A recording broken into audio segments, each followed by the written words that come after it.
I've always been a bit off. I grew up with my grandparents in the outskirts of St. Gall, Minnesota. You can call them hippies if you want. They were emotionally distant people. I could tell they weren't very close with their child, my mother, and they weren't happy with her decision to have me. Honestly, most of the parenting I got were from the other residents of St. Gall, this close-knit community of outsiders. And my parents? Well, I've never met them. My mother is in jail, possibly for life. Not sure why, but seeing as my dad is dead, I have my suspicions. Honestly though, they've never been a part of my life, and I'm not gonna start caring now.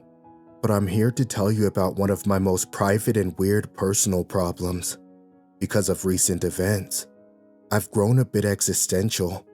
I thought it was about time I shared my story.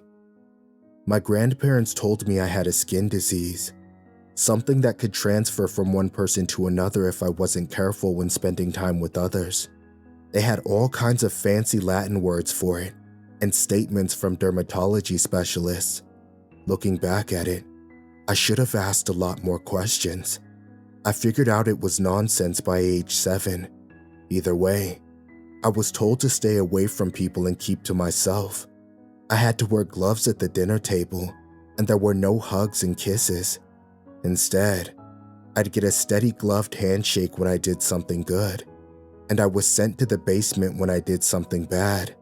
The basement had no books, which was punishment enough. Just a dark room where I was left to stew on my anxieties. During my formative years, I was homeschooled. I noticed that I kept surprising people with my ability to retain, observe, and use information. While my grandparents might quiz me on European history, for example, I not only knew the answers perfectly, I could discuss them, challenge them, and see patterns from other textbooks I'd read. They kept calling me a smart kid, but I've never really felt smart. I just see things and remember them. If that's all there is to being smart, then it's not that big a deal. Trust me. But it came to a point where I could no longer ignore it. People in the community came to me for help, and I started picking up foreign languages. I learned fluent Spanish watching Telemundo, and a lot of German from documentaries about the Second World War. Today I speak 8 languages fluently, but being intelligent, whatever that means, is not just a boon. You're constantly second-guessing yourself, asking if there's a better answer. You're worried you don't have all the pieces to a puzzle. Answers and the questions that precede them, they're never good enough. There is always another step to take, another angle to consider. Imagine being wrecked by constant doubt and insecurity. It leaves a mark on a person, and I'm no exception. I pretty much withdrew from people. I couldn't imagine myself trying to help others. What if I guided them wrong? What if they took an unwittingly false statement as fact? It's exhausting trying to be on the right side of knowledge and opinion. I was constantly on edge, withdrawing from St. Gall to focus on myself. I learned to find comfort in nature, mostly from a friend I made as a kid. It was an early morning in May, and the air was still thick with dew. I took a walk around the lake when I noticed this awful cry. The couple had been setting up fox traps to protect their chickens, and something was stuck. I hurried over. At first I thought it was a small dog, but the shape of the paws were all wrong. Taking a closer look, I realized I was looking at a baby black bear. The mother was nowhere to be seen, and the little thing was screaming its heart out. I felt awful, but as I approached, it lashed out towards me. I tried to calm it down, and the strangest thing happened. The moment I put my hand on its forehead, it just stopped screaming. The little animal just stared at me, confused. Those big dark eyes locked onto mine, and I could tell it knew my intention. It knew I meant it no harm. I'm sure of it. It was just scared, confused, and in terrible pain. "I'll help you," I whispered. "You'll be fine." I made a mental checklist of all the things I needed. It might require stitches, bandages, maybe even a splint. I had to check if the leg was broken or merely sprained. It could be dehydrated, starved, or even sick. I didn't see any signs of mange or other diseases, so I just pet the animal, whispering comfort. "I'll be right back." As I stepped away, it didn't panic. It knew I'd be back. I raided our first aid kit and spent most of the day caring for it. I didn't bring it back to the house, as I wanted the mother to have a chance to find it. Instead, I cleaned it, cared for it, and kept it company. The leg wasn't broken, but there was a deep gash. The bear also had a limp when he walked, understandably. I figured it might be permanent. Still, it seemed calm in my presence. In a way, I felt a connection to it. We understood one another in a way that people usually didn't. I listened. He leaned against me and slept as I practiced my Mandarin. I called him Wojtek, like the bear the Polish 22nd Artillery Supply Command adopted during the Second World War. I spent 4 days with Wojtek that summer. Every night, I'd tuck him in next to a large rock so no wild animals would find him. And every morning I'd bring him eggs, toast, and bacon. My grandparents usually let me eat in my room alone, so they didn't notice me sneaking out to share my dinner. At the night of the 4th day, I tucked in Wojtek. I heard this rumbling noise, a tree breaking. The sun was setting, and I didn't even notice the black shadow flanking me. I turned around and realized I was facing a fully grown black bear, and I was standing between her and her cub. As she stood up on her hind legs, I remember thinking that I didn't even have the time to panic. I almost laughed. My death would be so sudden I didn't even have a chance to regret my actions. I froze, looking at those enormous claws, the jaws large enough to swallow my head. As she roared, I could feel my body collapsing to the ground. I thought I'd die from the sound alone. Then I noticed Wojtek. He'd stepped out and placed himself between me and his mother. He stood up on his little legs, making this tiny yelp noise over and over. It almost looked like he tried to mimic me, even though it pained him to stand on his wounded leg. I just crawled into a ball and made myself as small as possible. Over and over, I heard Wojtek screaming at his mother. The air grew silent, like that feeling you get before a lightning strike. I held my breath as I heard the trees bending and breaking. Looking up, I saw Wojtek limping into the woods, following his mother away from St. Gall. I don't speak bear, but I'll tell you, Wojtek saved my life. I'm sure of it. That summer, I started spending a lot more time with animals. There was something so relieving about being understood without having all these expectations looming over me. Animals are so simple, and so grateful for so little. I started spending more time downtown, helping out at the animal shelter and the veterinary clinic. I knew my grandparents wouldn't approve of me spending too much time around other people, so I just told them I was at the library, which wasn't entirely untrue. I borrowed a lot of books on the anatomy of common domesticated animals. I can clearly remember the first time I helped feeding the dogs at the shelter. They'd bark and growl, but as soon as I stepped into the room, they just stopped, all those little eyes turning to me, staring, as if they wondered what the hell they were even looking at. They were already listening to me, trying to figure me out. They knew I was there to help. When I was 16, my grandparents died. They died within 3 months of one another, and I was left with an inheritance I didn't know what to do with. I invested most of it, sold the house, and moved into a small apartment downtown. By now, I was a de facto and unlicensed veterinarian. Nearby farms would sometimes call me up and give me something off the books for my help. I can't count the amount of cows and goats I've treated. Most of the farmers called me Dr. Charming. You know, as in Prince Charming, similar to a Disney princess. I used my inheritance to pay for my college studies. My investments also paid off handsomely, allowing me some greater luxuries. I got my VMD degree ahead of schedule from MSU. I can honestly say that it was easier than I expected, and I started to realize that many of my fears were exaggerated. I still lived largely separated from other people though, and I didn't have many friends.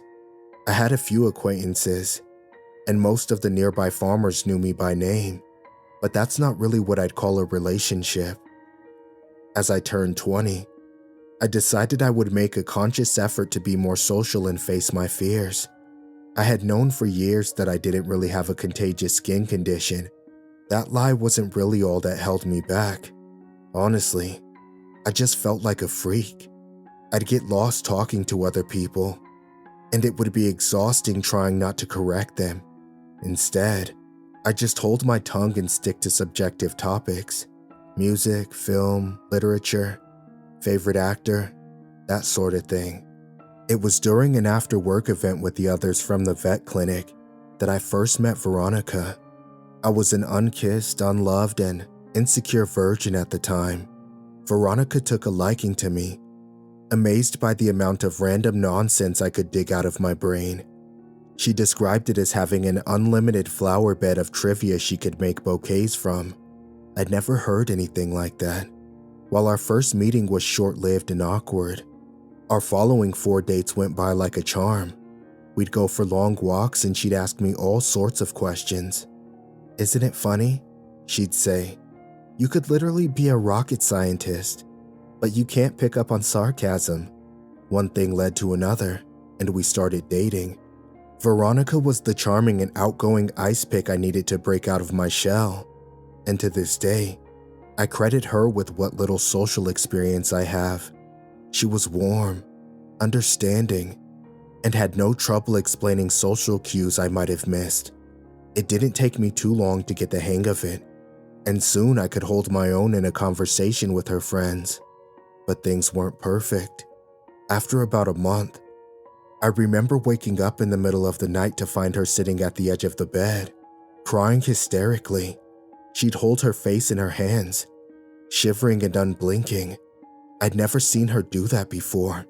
As I held her, she just started speaking nonsense. "None of it matters," she'd say. "We're nothing but walking wheat, broken clocks. We're useless, fragile, and so insignificant." I tried to calm her down, but it was impossible. We'd sit for hours, and she'd just spew these horrible existential anxieties. She'd have these mental breakdowns every now and then, several times a week, and she started recoiling from my attempts to comfort her. I made her feel this awful dread. "It just feels like you're going to tell me something awful," she explained. "You're in my head, and I want you out." It worried me how much she reflected on my own anxieties, and it was clear I was making her unhappy. My worst thoughts were coming out of her mouth. So we broke up. That relationship lasted a few months in total, but I couldn't get over it. The way I'd turned her from this happy-go-lucky and independent woman to a nervous wreck, it made me feel like an abuser.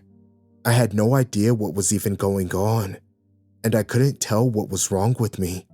I heard from a friend of a friend that she started taking Xanax and going to therapy.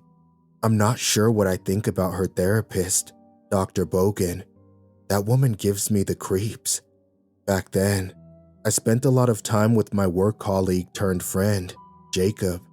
He was a few years older than me and had just gotten his own VMD. He had seen a lot of the strangeness I brought to the clinic, and he was one of the few who didn't seem to mind or question it. He had this amazing laugh that could easily break any tension. I remember this one night we spent at a bar, about after a week after my breakup with Veronica. It was one of the first times I had got really drunk. That bottle of blueberry wine felt like stepping on a goddamn landmine, and my shell just cracked wide open. I'd gush about how amazing she was, how she made me feel, how beautiful she was. I'd quote love poems by Burns and Keats, laugh, cry, and finish most of the bottle on my own. At the time, Jacob was nothing but supportive. He'd pat me on the back, He'd make sure I drank plenty of water, and he'd ask me all kinds of follow-up questions. He just wanted me to get it all out. He actually told me it was nice to see me act all human for once. At the end of the night, he helped me get back home. Before we parted ways, I gave him this big hug, and he just froze. 2 weeks later, I found out he and Veronica had started dating. Out of nowhere, he just started courting her. She'd appreciated the attention, and the two had gotten along. Jacob was absolutely smitten by her, and she had found someone willing to overlook and tolerate her exhausted mental state. The two of them just turned into this natural couple, like I'd never been a part of the equation. Honestly, it kind of pissed me off. I quit my job and moved to the next town over. They, on the other hand, got married. I wasn't even invited to the wedding. For a few years, that's been my life. I've been keeping to myself and spending time with the local wildlife. I've taken a few trips to Europe and reinvested my winnings. I've had a few short relationships with a handful of women, but as soon as I saw a hint of what happened to Veronica reflect in their behavior, I just had to leave. I left a trail of broken hearts, and after a while, I just stopped trying to justify it. I was being selfish. I couldn't keep hurting people just to get over my own insecurities. It wasn't until a Thanksgiving parade last summer that I accidentally ran into Jacob and Veronica again. They had brought their kids, and I barely recognized the two at first. They looked so suburban. As Jacob's oldest son was waving a balloon around, I noticed Jacob staring at me from across the road.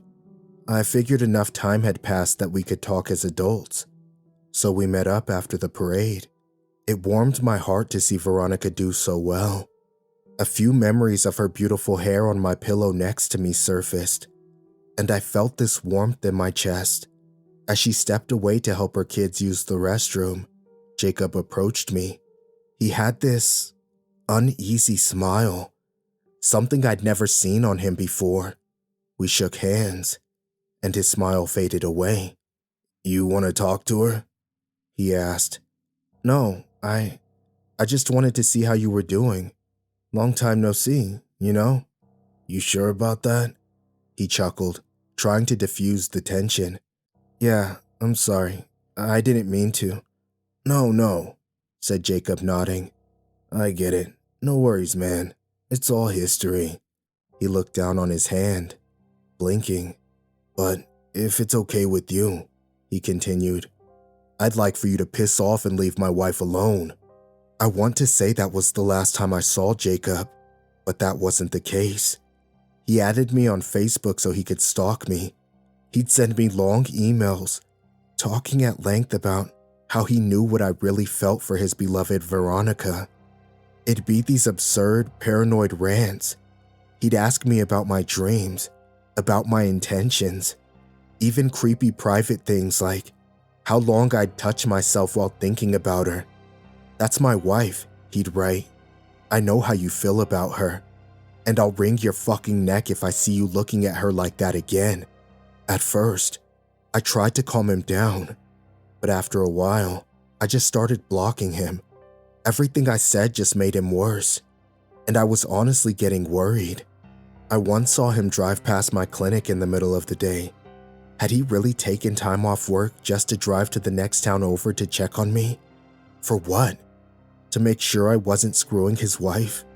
He started leaving notes. He'd call me at work and send letters. He'd get new email addresses and get past my filters. I honestly considered calling the cops, and I told him as much. Huge mistake. A few months ago, I was out jogging down a nearby trail. I was listening to a lecture on 40s filmmakers and had blocked out most of the world. It's nice just to keep my mind busy. It helps me compartmentalize my anxiety. As I was passing by a broken streetlight, I suddenly felt a push. I was knocked forward, scraping my hands and knees on the pavement. Surprised, I just thought I tripped on something. As I turned, I realized I was being attacked. It was surreal seeing Jacob there.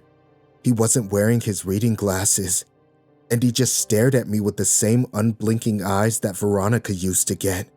In his right hand was a pistol, pointed in my direction. "Get up," he spat. "Now." 1,000 possibilities raced in my mind. I had to comply, but I also had to make an escape plan. I could feel my thoughts kicking into high gear, brain locking itself into running 100 possibilities at once. I just stood there opening and closing my mouth like a trout out of water.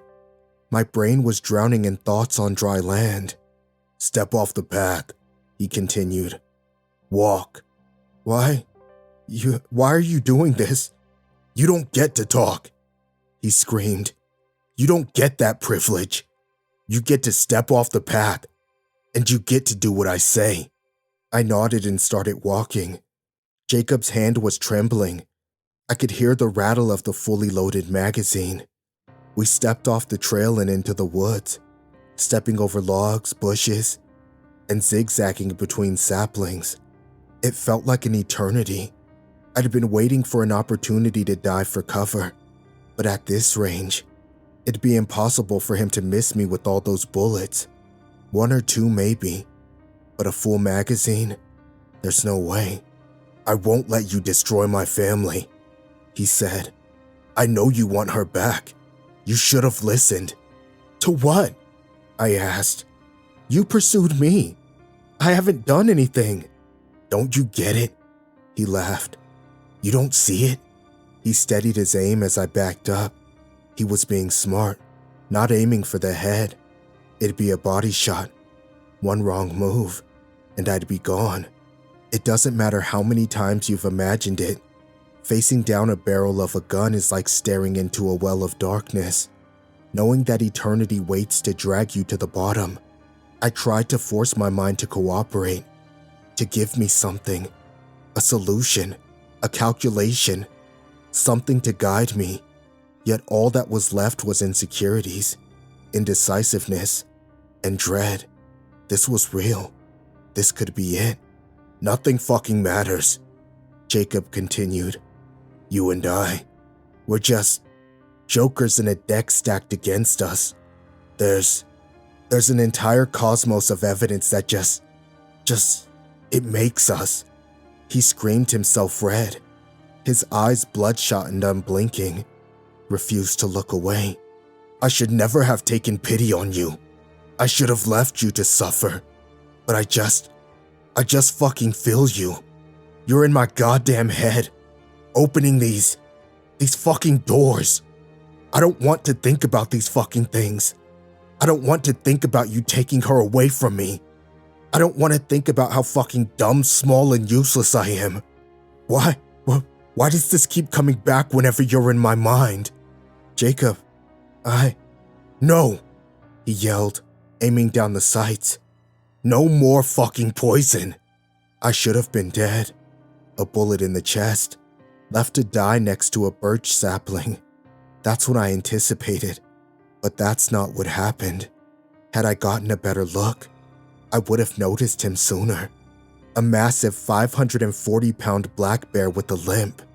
Enraged. The moment Jacob raised his gun to take a shot, he was bowled over like a rotten log. I could briefly see his legs and head switch place as he was knocked flat on the ground. 2 shots went off, as a familiar roar echoed through the woods. The same roar I'd heard that night when a baby bear walked away from me, all those years ago. I saw the whole thing. I saw Jacob's arm ripped into pieces as the bear bore down on him. I saw him dragged across the forest as that enormous bear's jaws clamped down on his legs. I heard bones break as the bear stood up on his hind legs, only to push down with all his weight, biting, clawing, mauling, breaking. A body tossed around like a wet paper towel, spraying blood in all directions. Jacob's horrible screams just suddenly stopped with the snap of a joint, but the bear wasn't letting up. He was tearing him apart. This wasn't just an animal attack. This was retribution. I just slumped to my knees. The bear limped over to me, unscathed but covered in blood. The thought hit me that he might just be a wild animal attacking us or protecting his territory, but I knew that it wasn't. There was no way this wasn't Wojtek, and there was no way he'd hurt me. Instead, I leaned my sweaty forehead against his cold nose and cried. He nuzzled up against me. Over the years, his little yelping noises had turned into deep, comforting snorts. "I'm sorry," I bawled. "I'm so fucking sorry." Wojtek kept me company and felt my pain. Jacob's death was labeled as the result of a wild animal attack. Veronica had told the police about his deteriorating mental state, and a few locals had heard shots go off just as the bear roared. The conclusion was that he'd probably provoked the bear. I didn't say a thing. There was no need to try and explain my involvement. There was no way they'd believe me anyway. I've tried to summarize my thoughts about this. They're not rational, but I don't think there's anything rational about my life at this point. I think my mind is somehow contagious. I think my mood, my mindset, and my worries can spread. Animals don't really have the capacity to understand my anxieties, so they just pick up on my immediate intentions. They understand the basics. They don't need the rest. But people are complicated.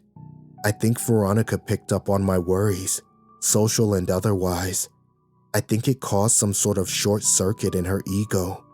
And Jacob, well, the first time I hugged him must have shocked his system with my thought of Veronica. Maybe that's what caused him to pursue her in the first place. Maybe seeing me again and shaking my hand reignited something that lay dormant for years. I don't know if I can trust myself around people. It's so much easier to write, to share things online. No one gets hurt. No one gets intrusive thoughts. You can just lean back and call bullshit on my story. I don't know what to do, how to move on. Can I even see a therapist? Either way, I think I'll be alone from now on. Then again, as I look to the woods, I know there are those who care.